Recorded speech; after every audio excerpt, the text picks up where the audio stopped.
안녕하세요. 이론 방송주 생식의 문무달입니다. 오늘은 생식 관련 5번째 시간으로 생식이 어떻게 과식을 방지하는지 그 이유에 대해서 간단히 말씀드리겠습니다. 첫 번째, 과식은 피를 오염시킵니다. 모든 병의 원인은 하나, 피의 오염으로부터 생긴다는 말이 있습니다. 과식을 하면 소화가 충분히 되지 않기 때문에 요산, 피루부산, 락트산, 암모니아 등을 비롯하여 여러가지 불소화물, 노폐물, 중간 대사물이 장내에 생기게 됩니다. 그리고 이런 것들이 혈액에 흡수되어 혈액이 오염됩니다. 두 번째, 과식은 면역력을 저하시킵니다. 배가 부르도록 음식을 먹으면 음식물이 위장에서 소화, 흡수되면서 혈액 속에는 단백질과 지방, 각종 비타민, 미네랄 등의 영양소가 가득해집니다. 그러면 혈액을 헤엄치고 있는 백혈구도 그러한 영양분을 먹고 배가 부르게 됩니다. 그 결과 병원균이나 알레르겐, 즉 알레르기의 원인 물질인데요, 외부에서 몸속으로 침입해 오거나 암세포가 생겨도 먹어 없애려고 하지 않습니다.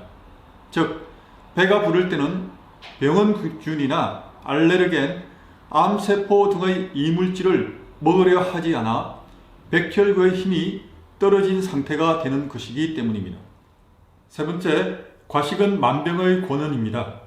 암, 심장병, 뇌졸중, 당뇨병 등 4대 질환 모두 식생활, 즉 과식으로 인한 비만과 편식, 이 원인이 되고 있다는 것은 이미 잘 알려져 있습니다.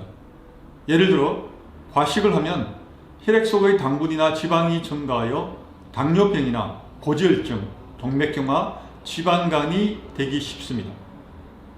네 번째, 과식은 소화기 질환을 일으킵니다. 과식하는 것은 소화, 흡수, 배설 등의 소화 활동을 담당하는 위와 장, 간이나 췌장 등의 소화기에 중노동을 시키는 셈입니다. 그래서 과식을 계속하면 자연스럽게 장기에 여러가지 병이 발생하게 됩니다. 변비, 설사, 구토, 복통을 비롯하여 위염, 위궤양, 위암, 간염, 간견병증, 간암, 췌장염, 췌장암, 대장염, 대장암 등을 일으킬 수 있습니다. 이 같은 소화질환이나 증상은 대부분 과식을 함으로써 위장 혹은 간과 췌장도 포함하여 이것이 가진 소화, 흡수, 배설 능력을 초과한 결과라고 해도 지나치지 않습니다. 위장을 혹사시키지 않아 위장에 여력이 있는 상태라면 스스로를 치료하는 자연 치유력이 발생하기 때문입니다.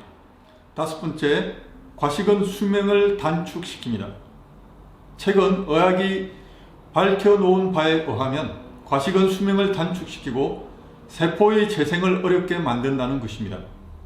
자연계의 법칙에 순응하면서 생활하는 사람들의 세포 속에 있는 유전인자는 특정한 발암물질이나 여러가지 독소에 의해 손상을 입을지라도 그 유전인자를 이루고 있는 핵산이라는 특수물질이 스스로 복구하는 능력을 발휘한다고 합니다. 그러나 과식을 하면 이러한 복구 능력이 저하되면서 세포가 제대로 재생되지 않는다고 합니다.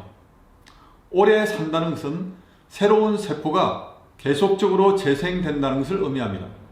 따라서 과식을 하지 않는다는 것은 오래 살 수 있다는 말로도 일맥상통한다 하겠습니다. 그리고 마지막으로 여섯 번째, 과식보다는 안 먹는 것이 더 좋습니다. 소화효소는 위, 췌장, 소장 등에 존재하는 특정 세포에 의해 생산 분비됩니다. 이 세포 속에 소화효소를 만들어내는 유전인자가 있어서 적당한 조건이 주어지면 곧바로 임무를 수행합니다. 그 적당한 조건이란 바로 가장 적당한 양의 음식 섭취입니다. 소화가 잘 되었다는 말은 소화효소가 충분히 생산되었다는 것을 의미합니다. 아무리 좋은 음식을 먹었다 할지라도 그것이 과식이면 소화불량이 될 것이고 결국은 안 먹는 것보다 더 못한 결과를 가져오고 말 것입니다. 우리가 보통 과식이 나쁘다는 것을 알고 있지만 정말 어떻게 과식이 나쁜지는 실제적으로 잘 알 수 있는 기회는 없을 거라고 생각이 됩니다. 바로 오늘 이 시간을 통해서 과식이 얼마나 내 몸에 나쁜지, 나쁜 영향을 끼치는지 알 수 있는 시간이 되었으면 좋겠습니다. 오늘 여기까지 하겠습니다. 감사합니다.